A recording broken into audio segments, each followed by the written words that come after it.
आई अखां ते आई मेरी सरदारी आरी यारी यारी आरी यारी यारी वे तेरी मेरी एक जिंदड़ी ले गई लुट जिंद सारी वे तेरी मेरी आरी यारी यारी। तो कैसा लग रहा है वोकेबलरी सीरीज, धुरंधर सीरीज। जय हिंद स्टूडेंट्स, क्या हाल है? I hope you all are good, you all are fine. तो आज की क्लास बहुत ही धमाकेदार होने वाली है, बहुत ही मज़ेदार होने वाली है, क्योंकि हम सीखने वाले हैं क्या, इडियम्स, और वो भी बिल्कुल बेहतरीन ढंग से। तो चलिए without wasting any time let's get started. तो पहले बात करें इडियम्स, तो मेरे ख्याल से सबको पता ही है, मुहावरे होते हैं। जैसे मैं बोलूँगा you are an apple of my eye, तो इसका मतलब क्या होता है, आँखों का तारा। अब इंग्लिश में आँखों का तारा होता है, मतलब हिंदी में आँखों का तारा होता है, इंग्लिश में आँखों का सेब होता है। नहीं, आँखों का सेब नहीं होता है, वेरी डियर होता है, मतलब बहुत ही प्रिय होता है। कहने का मतलब ये है कि इडियम का कभी भी आप एक एक शब्द करके अर्थ नहीं निकालते हैं। तो चलिए जल्दी से समझते हैं बेहतरीन इडियम्स फराटेदार स्टाइल में और बिल्कुल धमाकेदार स्टाइल में। Cut the mustard. सपोज करिए कोई शेफ़ है, कोई शेफ़ किसी बड़े होटल गया है और वहाँ वो सेलेक्ट होना चाहता है, तो उसको दिखाना पड़ेगा क्या वो मस्टर्ड बटर को ढंग से काट सकता है, कट कर सकता है। तो यानी कट द मस्टर्ड का मतलब होता है to be good enough to meet the required standard, यानी किसी की उम्मीदों पर खरा उतरना। इसको कहते हैं क्या, कट द मस्टर्ड, यानी to come up to expectations. जैसे मैं भी आप सबसे उम्मीद कर रहा हूँ कि इस बार एनडीए पेपर में you are going to cut the mustard. तो ये जो एनडीए का पेपर होगा या सीडीएस का होगा, इसमें आप definitely you are going to cut the mustard. अब आता है next, devil's advocate. Devil's advocate क्या होता है, वो जो आर्ग्यू करेगा just for the sake of debate और टू टेस्ट एन आइडिया। जैसे तुम्हारी बहन है, तुम कोई भी घर में स्कीम या पॉलिसी रखते हो, तो कुछ भी चीज़ बताते हो, तो वो बस क्या करती है, काउंटर आर्ग्यूमेंट देती है, विरोधी तर्क देती है। तो this is called devil's advocate, to present a counter argument, to present a counter argument. अब आता है नेक्स्ट वर्ड, बहुत ही बढ़िया, don't count your chickens before they hatch. मतलब कभी भी अपने अंडे मत गिनो, मतलब कभी भी अपने चूजे मत गिनो जब तक वो अंडे से बाहर ना आ जाए। अब इडियम्स में वर्ड फॉर वर्ड मीनिंग होता नहीं है, तो इसका मतलब क्या है, don't make plans for something that might not happen. आपने भविष्य के बहुत सारे प्लान कर लिए और हो सकता है वो चीज़ ना घटित हो, तो कभी भी एंटिसिपेट मत करो। चीज़ों को एंटिसिपेट करना गलत रहेगा। जैसे इन्होंने बोला we are going to have 10 chickens in 3 weeks, और ग्रैंड मदर ने बोला पिछली बार भी यही बोला था और लोमड़ी सारे अंडे खा गई थी। तो यहाँ पर don't count your chickens before the eggs have hatched और बिफोर द एग्स हैच। जैसे बांग्लादेश वाले, ये पहले ही एंटिसिपेट कर लेते हैं हम जीतने वाले, बट ऐसा होता नहीं है। मतलब ये बहुत ही ज़्यादा सेलिब्रेट करने लगते हैं, नागिन बाहर निकल आती है। खैर, दिनेश कार्तिक द सपेरा या द थाला धोनी इनको शांत करा देता है। तो याद रखिए, never count your chickens before the eggs hatch. अब आता है next, give the benefit of doubt. Regard someone as innocent until proven guilty. जब तक किसी के खिलाफ सबूत ना मिल जाए उसको क्या मानते हैं हम लोग, बेगुनाह, मतलब वो दोषी नहीं है जब तक उसके खिलाफ प्रूफ ना हो। जैसे आप क्रिकेट में भी देखते हैं, बैट्समैन आउट है कि नॉट आउट है नहीं पता चल रहा, तो उसको क्या देंगे, बेनिफिट ऑफ डाउट। जैसे ये मूवी आई थी रुस्तम, इसमें ज्यूरी क्या करती है, रुस्तम को बेनिफिट ऑफ डाउट देती है कि शायद ये गिल्टी नहीं है, सेल्फ डिफेंस में इसने मर्डर किया है, मतलब सेल्फ डिफेंस के एक्ट में ये मर्डर नहीं कहलाएगा। तो the jury gives the benefit of doubt. अब आता है red letter day. 15 August 1947 is a very significant day of our life. तो इस दिन हमें आज़ादी मिली थी, ये हमारे लिए रेड लेटर डे था, काफ़ी सुनहरा दिन था। तो रेड लेटर डे क्या होता है, सुनहरा दिन। जैसे India independent now, British rule ends, तो this was a red letter day. अब आता है next idiom, gift of the gab. अब मित्रों बन जाओ पितरों, है ना, मतलब बोलने की कला होना, अच्छा फराटेदार बोलने की एबिलिटी होना, योग्यता होना, इसको कहते हैं gift of the gap. Gap मतलब टॉक से रिलेटेड है।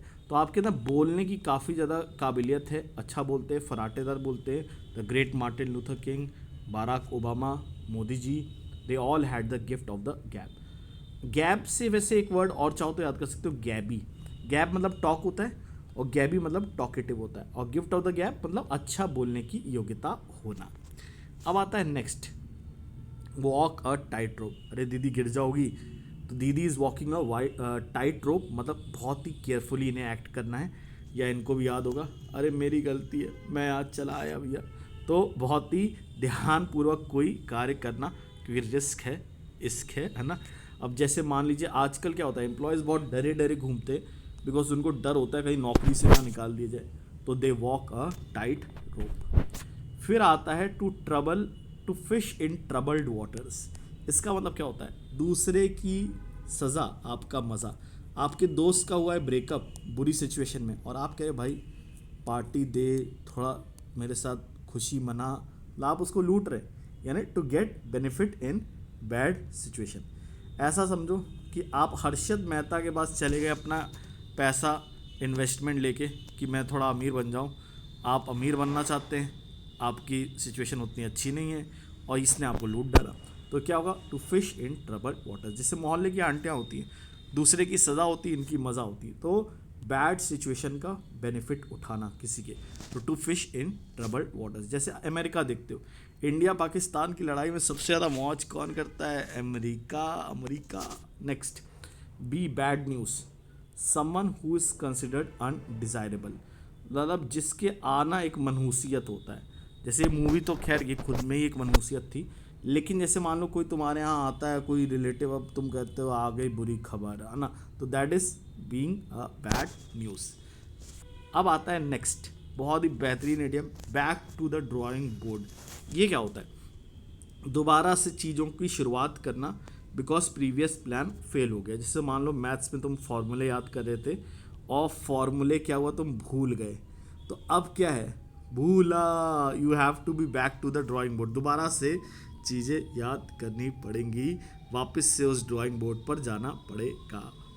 अब आता है next, be in the I of the storm. जैसे अभी आप देख रहे थे फराह खान और रणवीर सिंह की कंट्रोवर्सी हो गई थी, तो Ranveer Singh was in the I of the storm. या एनिमल मूवी आई थी, लोग बहुत क्रिटिसाइज कर रहे थे, तो animal movie was in the I of the storm, मतलब एक विवाद की में फंस जाना, विवाद के मध्य में आ जाना, पता नहीं मैं इस डेंजर सिचुएशन में कैसे आ जाता हूँ।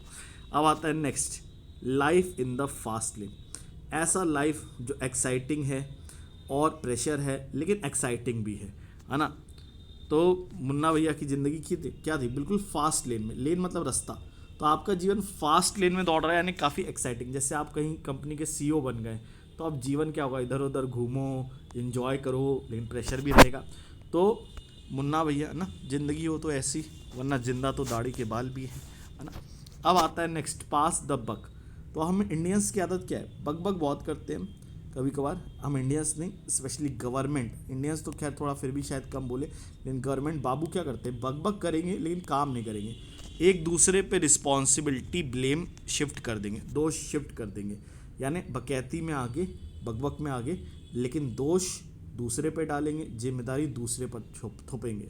इसी को कहते हैं पास द बक। आया हुआ है प्रीवियस ईयर क्वेश्चन में, उठा के देखना, तो बहुत ही important idiom, to shift the responsibility of something to someone, pass the buck. Break the ice, पहली बार किसी से मिलने गए, सिलेक्शन हो चुका है, पेपर क्लियर हो चुका है, अब लाइफ का आगे का सिलेक्शन है, 30 की उम्र है, और सामने वाला खैर अब तो खैर कोई शर्माता नहीं, शर्मा रहा है, आप भी शर्मा रहे हो, बर्फ़ की सिल्ली बनी हुई है, और आपने क्या बातचीत की शुरुआत करी, खाना तो बना लेती, हाँ हाँ कभी कभी जला देती हूँ, इसलिए आप ही को बनाना पड़ेगा, और कपड़े भी धोने हैं, बर्तन भी आप ही को धोने हैं। तो यहाँ पर क्या हुआ, आपने क्या किया, एक बातचीत की शुरुआत करी। जैसे आप किसी पार्टी में गए, बोले राहुल, नाम तो सुना ही होगा, सामने वाले ने भी कहा चप्पल तो मैंने देखी होगी। तो ब्रेक द आइस मतलब क्या होता है, बातचीत की शुरुआत करना। अब आता है नेक्स्ट, बिल कासल स्नेयर। बातचीत की शुरुआत हुई, चीज़ें आगे बढ़ी, तो आप महल बनाने लगे, यानी हवा में डे ड्रीम करने लगे, दिन में सपने देखने लगे, ख्याली पुलाव बनाने लगे, मेरी एक रानी होगी, है ना, मेरी एक कहानी होगी, लेकिन और जीवन होगा, ब्लू होगा पानी पानी, लेकिन निकल गई आपकी नानी, मतलब आपका सपना टूट गया। तो ये क्या होता है, build castles in the day dream, दिन में सपने देखना, और दिन में आप कटरीना के सपने देख रहे हैं इस टाइप का। असाइड फॉर सोर आइज, जैसे रोहित और विराट कोहली, इनको जब हम लोग ने आखिरी बार देखा था तो आंखें नम हो गई थी, सोर मतलब नम हो जाना, यानी बहुत ही खुशी हुई थी, एक्सट्रीम हैप्पीनेस और रिलीफ व्हेन सीइंग समवन और समथिंग, है ना। एक इमोजी भी है जो काफ़ी भावुक हो जाने वाला इमोजी है, आप दीजिएगा अगर आपको ये समझ में आ रहा है, वोकेबलरी सीरीज़ में मज़ा आ रहा है, तो वो एक इमोजी होता है जिसमें आंखें भर के आती है, बहुत ही अच्छा इमोजी है। तो मान लीजिए आपका सिलेक्शन हो गया एनडीए में, और मेरी क्या होगा, आंखें भर आएंगी, मतलब मैं बहुत खुश होऊंगा। तो आंखें भर आना यहाँ पर रोने वाला नहीं, बहुत ही खुश हो जाना, extreme happiness. Next, much ado about nothing. Ado मतलब होता है फस बोले तो कि चीज़ों को लेके बहुत ज़्यादा चूजी होना या बहुत ज़्यादा फसाद मचाना, और क्या करना, छोटे छोटे मामले पे लेके बहुत ही इशू क्रिएट करना, जैसे घर में बुआ जी आएंगी, ना देखो रोटी ऐसी है, सब्जी ऐसी है, दाल ऐसी, बहू कुछ बना नहीं पाती है क्या। तो यहाँ पर टू मेक अ फस ओवर स्मॉल मैटर, जैसे छोटे छोटे बच्चे आप देखते हो छोटी छोटी बात पे क्या है, काफ़ी ज़्यादा फस क्रिएट कर देते हैं, मतलब जो है काफ़ी ज़्यादा इशू क्रिएट कर देते हैं। This is called much ado about nothing. अब आता है नेक्स्ट, जुडास किस।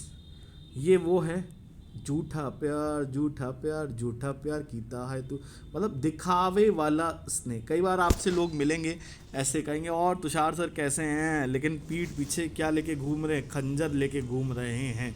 ये होते हैं जुडास किस वाले, यानी जैसे कोई ऐसे समझो फ्लाइंग किस दे रहा है, लेकिन इधर क्या रखा है, बेल्ट ही रखा है, बेल्ट ट्रीटमेंट शायद देने वाला है। तो जुडास किस यही होता है, झूठा प्यार यानी झूठा स्नेह, झूठा दिखावा, मतलब केवल एक पाखंडी वाला प्यार है, इसको कहते हैं जुडास किस। इसको ऐसे भी याद कर सकते हो, मतलब तफरी में कोई लड़की अपने पे मत लीजिएगा, इंस्टा वालों पे लीजिएगा, कि इंस्टा में जो होती है ना जूड़ा बनाने वाली लड़कियां, तो कई बार वो जुडास किस देती हैं, मतलब वो जो है काफ़ी ख़तरनाक होती है।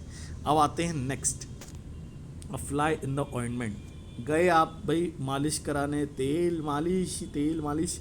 ऑइंटमेंट क्या होता है, ये लेप होता है या एक तरीके से काइंड ऑफ बाम होता है, उसको ऑइंटमेंट कहते हैं। लेकिन एक मक्खी आई और वो आपको काट के चली गई पीठ पे, तो क्या सारा मज़ा किरकिरा हो गया ना। This is called small annoyance that spoils a pleasant experience, यानी एक छोटी सी अनॉयंस जो पूरा एक्सपीरियंस ख़राब कर देती है। जैसे मान लीजिए आप भैया गए बहुत बेहतरीन कॉफ़ी पीने गए, और इतने में आके मक्खी घुस गई कॉफ़ी में, तो कॉफ़ी का आए है तौबा तौबा, सारा मूड ख़राब कर दिया। इसी को कहते हैं फ्लाई इन द ऑइंटमेंट, कि छोटा अनॉयंस जो प्लेजेंट एक्सपीरियंस को ख़राब कर दे। जिससे आप मैच देखने गए और बारिश हो गई कुछ टाइम के लिए, तो that was a fly in the ointment, यानी छोटा अनॉयंस जो प्लेजेंट एक्सपीरियंस को ख़राब कर देता है। To stick to one's colours, मैं झुकेगा नहीं साला। तो किसी ने बोला अपने रंग बदल दो, ऐसे हो जाओ वैसे हो जाओ, लेकिन आपने क्या कहा, पुष्पा भाव, झुकेगा नहीं साला, मैं कभी भी झुकने के लिए तैयार नहीं हूँ। टू रिफ्यूज़ टू ईल्ड, हार मानने से मना कर देना, झुकने से मना कर देना। अब आते हैं next, keep a good table.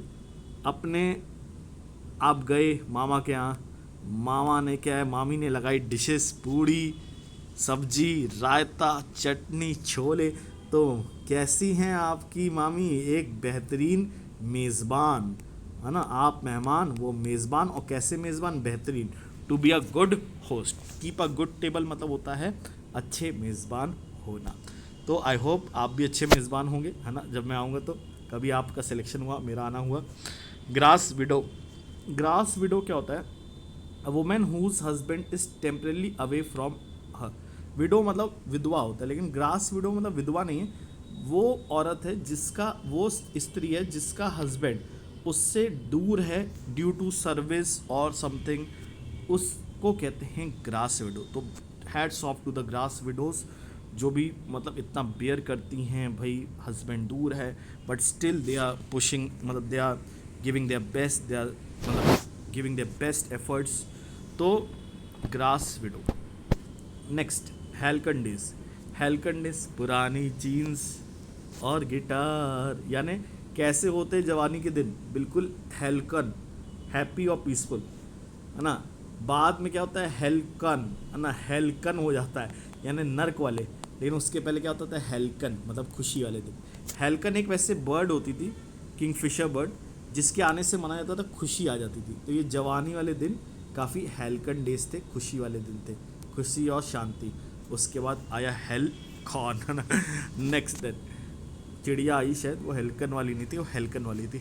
अब देखते हैं, just joking, to make a pile. तो जो हमारे बाबू होते हैं, सरकारी बाबू, ये इकट्ठे करते हैं फाइल, और काफ़ी, है ना, तनिक जरा टेबल से के नीचे से हाथ तो गर्म करिए, और क्या बनाते हैं, पाइल बनाते हैं, मतलब अपनी किस्मत बनाते हैं। टू मेक अ फॉर्चून, पैसा बनाना, पैसा ही पैसा होगा, दौलत कमाना, इस टाइप का, इसको कहते हैं मेक अ पाइल, है ना। He made a pile with this investment, अपनी इन्वेस्टमेंट से उसने बहुत पैसा कमाया और बहुत ही ज़्यादा फॉर्चून कमाया। No love lost between, Bharat और पाकिस्तान के बीच में कोई प्यार की कमी नहीं है। प्यार की कमी नहीं है मतलब क्या है, एक दूसरे से काफ़ी नफरत करते हैं। हाँ, खैर हम तो नफरत नहीं, हम तो क्या कॉमेडी के सोर्स की तरह देखते हैं कि यार ये पाकिस्तान जो है ये बहुत ही अच्छा मुल्क है, इसमें काफ़ी कॉमेडी और एंटरटेनमेंट है ना, इसमें एंड फोर्सेस हैं, इसमें क्या है, भाईजान है, जनाब ना करे, जनाब ना करे, है ना, तो नो, और इमरान खान जी का चमत्कार है ना, तो no love loss between, so we really love Pakistan means we really dislike them. An olive branch, to expect an olive branch from Pakistan is asking a dog to straighten its tail, asking a leopard to change its spots. कहने का मतलब ये है, पाकिस्तान से कहना कि भाई शांति का प्रस्ताव, ये क्या है, कुत्ते को बोलना। वैसे अब तो काफ़ी शांति प्रस्ताव ये लोग भेज रहे हैं, पहले हम भेजते थे, अब ये भेज रहे हैं। तो शांति प्रस्ताव को हम कहते हैं olive branch, offer of peace. तो पाकिस्तान से शांति प्रस्ताव क्या है, बिल्कुल कुत्ते से बोलना कि दुम सीधी कर लो, कुत्ता ये अपनी दुम सीधी नहीं करने वाला, कुत्ते की दुम टेढ़ी की टेढ़ी है। तो इन ऑलिव ब्रांचेस में नहीं फंसना है, इन ऑफर्स ऑफ पीस में नहीं फंसना है। अब आते हैं next, sow one's wild oats. Sow मतलब बोना, ओट्स खाने वाला, लेकिन यहाँ पर आपका वो ओट्स नहीं है क्रॉप वाला, इसका कुछ और मतलब है। क्या मतलब है, हाँ देखो, आपने कभी शराब का सेवन किया है, हाँ, क्या आपने कभी कबाब खाया, हाँ, क्या आपने कभी तो इन्होंने क्या किया है, इंगेज इन, मतलब सब इन्होंने या हमारे लोग हो सकते हैं, बस ये याद करने के लिए, कोई सॉल्मन भाई का फैन हो तो बुरा मत मानना। To engage in youthful excesses, मतलब अपने जवानी में अय्याशियों में डूब जाना, इसको कहते हैं सो वंस वाइल्ड ओट्स। खैर मुझे भी पता है बहुत सारी चीज़ें कि कई लोगों ने जवानी में क्या फूल, लेकिन खैर एनीवेज अपने को क्या करना, अपने को तो खैर बेहतरीन पढ़ना है और मज़े से क्या चीज़ें देखनी है। अब आते हैं नेक्स्ट, स्प्लिटिंग हेयर्स। जवानी में खैर क्या कर, बुढ़ापे में भी कई लोग कर रहे हैं और जवानों के साथ काफ़ी परेशान। चलिए आगे आते हैं, स्प्लिटिंग हेयर्स। स्प्लिटिंग हेयर्स होता है to dispute over petty matters, petty points, मतलब छोटे छोटे बात पे बाल नोचने लगना, एक दूसरे के लड़ाई झगड़ा करने लगना, इसको बोलते हैं हम लोग क्या, स्प्लिटिंग फैक्ट्स।